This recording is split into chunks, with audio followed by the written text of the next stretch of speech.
अस्सलाम वालेकुम dear students, welcome to my channel. बहुत इंटरेस्टिंग प्रॉब्लम लेके आए हैं। 2 power sine square x plus 2 power cos square x is equal to 3। Find out कर लेते हैं एक्स तो एक्स की क्या कीमत हो सकती है। चलिए स्टार्ट कर लेते हैं। 2 power sine square x plus 2 power cos square x. तो इसके लिए हमारे पास ट्रिग्नोमेट्री का एक फार्मूला है, sine square x plus cos square x is equal to 1। तो यहाँ पर कॉस स्क्वायर एक्स है, यहाँ से हम साइन स्क्वायर एक्स दूसरे साइड पे लेके जाते हैं तो कॉस स्क्वायर हमारे पास हो जाएगा 1 माइनस साइन स्क्वायर एक्स। तो यहाँ पर जो है हम लिख लेते हैं 1 minus sine square x is equal to 3। So 2 power sine square x plus इसको हम स्प्लिट कर लेते हैं लॉ ऑफ एक्सपोनेंट के थ्रू। तो इसका तरीका यह है x power a minus b. तो इसको x power a divide by x power b हम लिख सकते हैं। ये माइनस बी जो है ये नीचे आके पॉजिटिव भी हो जाता है। तो इसको हम लिख लेते हैं 2 power 1 divide by 2 power sine square x is equal to 3। तो अब हम लेट कर लेते हैं। तो let 2 power sine square x is equal to a. इसको हमने ए के इक्वल लेट किया है। तो यहाँ पर हम ए लिखेंगे a plus 2 by a is equal to 3। अब यहाँ पर एक एक टर्म को ए से मल्टीप्लाई कर लेते हैं। तो ये ए से मल्टीप्लाई होके plus a cross 2 by a is equal to a cross 3। तो ये ए स्क्वायर हो जाएगा प्लस ये और ये cancel out, 2 is equal to 3a। So a square इसको इस साइड पर लेके आते हैं तो नेगेटिव 3a हो जाएगा प्लस 2 इज इक्वल टू 0। अब ये हमारे पास क्वाड्रेटिक इक्वेशन बन गई है। तो इसको हम सॉल्व कर लेते हैं बाय फैक्टराइजेशन मेथड। तो फैक्टराइजेशन का तरीकाकार यह है कि पहले इस कांस्टेंट को और इसका कोफिशिएंट को मल्टीप्लाई करना होता है। तो इससे फिर बीच वाला लाना होता है। तो यहाँ पर 1 है और यहाँ पर 2 है जो कि 2 आता है। लेकिन अगर हम इसको ऐड कर लें नेगेटिव 1 नेगेटिव 2 तो नेगेटिव 3 आता है। यहाँ से नेगेटिव ए नेगेटिव 2a नेगेटिव 3a। तो नेगेटिव 3a की जगह हम ये लिखेंगे।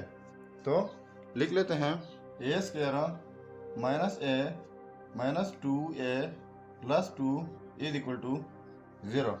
तो यहाँ से कॉमन लेता हूँ ए, तो ये a माइनस 1 हो जाएगा, माइनस यहाँ से 2 कॉमन लेते हैं तो ये a minus 1 is equal to 0।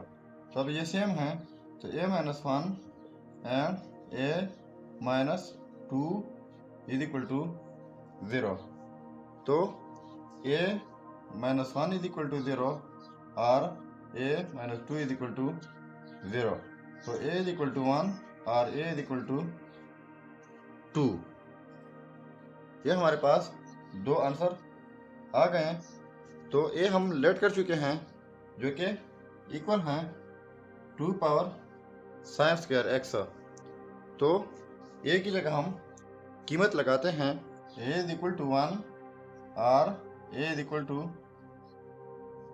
2।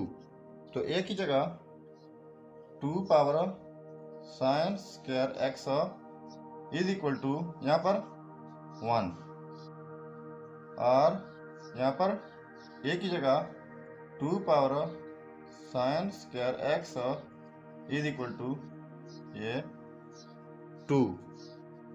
अब मैं पहले इसको सॉल्व कर लेता हूँ और इसके बाद फिर इसको कर लेते हैं।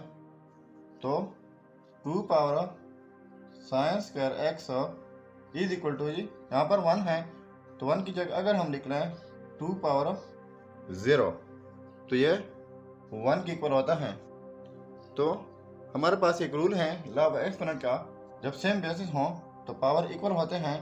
तो sine square x is equal to 0। अब यहाँ पर देखो sine square x is equal to 0, यानी एक्स को हम क्या वैल्यू दे दें जो हमें 0 मिले। तो एक्स को हम जस्ट ये दे सकते हैं कि n पाई। तो n जो है ये बिलोंग करता है इंटीजर से। n की जगह आप जो वैल्यू आप देते रहेंगे हमारे पास 0 आंसर आता रहेगा। तो एक आंसर x का हमारे पास ये हो गया। अब दूसरा जो है सेम बेसिस है, यहाँ पर पावर 1 है तो यहाँ पर भी जब बेसिस सेम होते हैं तो पावर्स इक्वल हो जाते हैं। Sine square x is equal to 1। तो अब यहाँ पर हमने x को क्या वैल्यूज देनी है कि हमें 1 मिले। तो यहाँ पर x जो है वो हमारे पास इक्वल होगा 4n plus 1 into pi by 2। यहाँ पर भी n जो है वो इंटीजर से बिलोंग करता है। तो यहाँ पर आप n को जो वैल्यू भी दे दें इसको मल्टीप्लाई करके यहाँ पर पुट कर लें तो हमें 1 मिलेगा। तो एक आंसर x का ये हो गया n पाई। x का दूसरा रिजल्ट जो है वो ये है 4n plus 1 into pi by 2। सो यह है हमारा रिजल्ट। अगर चैनल पर नए हैं तो सब्सक्राइब कीजिएगा फॉर मोर अपडेट्स। मिलते हैं नेक्स्ट वीडियो में, तब तक अल्लाह हाफिज़।